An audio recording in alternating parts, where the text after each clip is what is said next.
Hello everyone, and welcome back to the Railway Shed. And today, after many requests on my polls, we'll be taking a look at this, a mainline warship.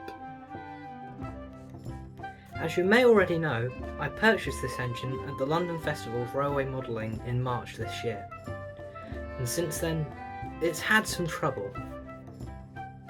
When I initially bought it, the thing didn't run. It was like pushing around a pullback toy on the layout. But after a while, something seemed to kick it into gear, and now it runs rather well. I never took it apart or did anything to it, but seemingly now it just runs. So today we're going to be taking a closer look at the locomotive, its performance, its detail, and ultimately whether or not it's a decent locomotive for your collection. Without any further ado, let's take a look at this locomotive. This locomotive is my first mainline railways locomotive. On the side of the box, it reads a Type 4 BB diesel hydraulic locomotive in BR green, which is catalogue number 37064. The locomotive is protected by a simple plastic sheet, as well as a polystyrene insert which keeps the locomotive in place and makes it not move about within the box. Unboxing the locomotive is relatively easy, as all you need to do is remove the polystyrene encase from the box.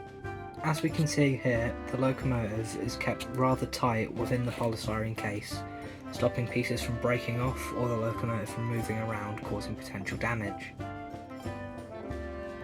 When I initially got this locomotive, it was in a rather sorry state. One of the buffers were broken off, and as I've already said, it didn't run.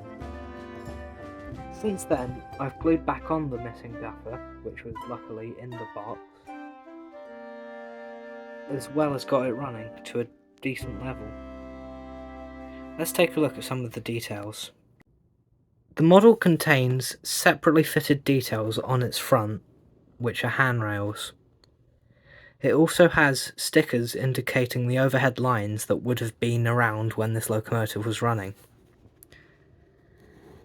Looking further down the cab and through the glazing, we can see that there is a crew fitted within the locomotive. We can also see some of the details, like the handrails, are picked out rather well, and the locomotive still retains its footplates. For a model of its age, the vents are quite well detailed. We can also see the transfer for the nameplate as well as the British Railways later emblem. This locomotive being called Intrepid. We can also see, very small, there's a works plate moulded. I don't think I can read it, but it looks as though it says something or other. The cab is pretty much the same forward on the locomotive. The locomotive also has window wipers within its glazing, and the head code IA30. We can also see that the lamps have been painted with a red and white colour. While a tad grubby, the roof also offers unpainted but very well moulded details, such as very many vents and other pieces of the locomotive.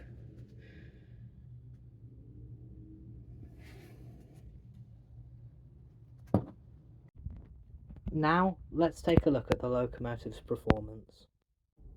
So here we are down on the layout. We'll first start off with a forward crawl for this locomotive at the minimum speed it will move at.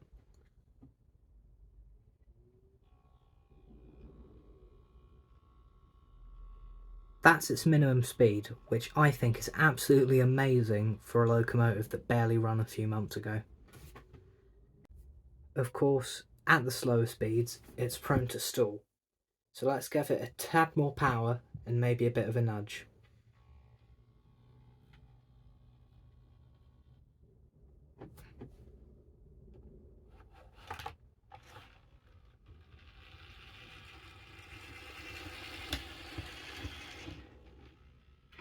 A small bit of information I find about this locomotive is that when I'm running it, it needs to be ran in every time that I do run it for at least 10-15 minutes either direction to be at full sort of operational capability.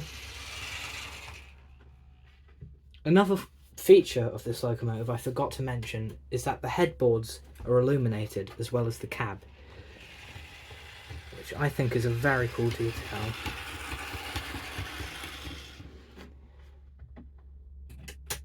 I'm also not completely sure why it didn't run when I bought it, so if you've got any idea of that, please let me know in the comments below.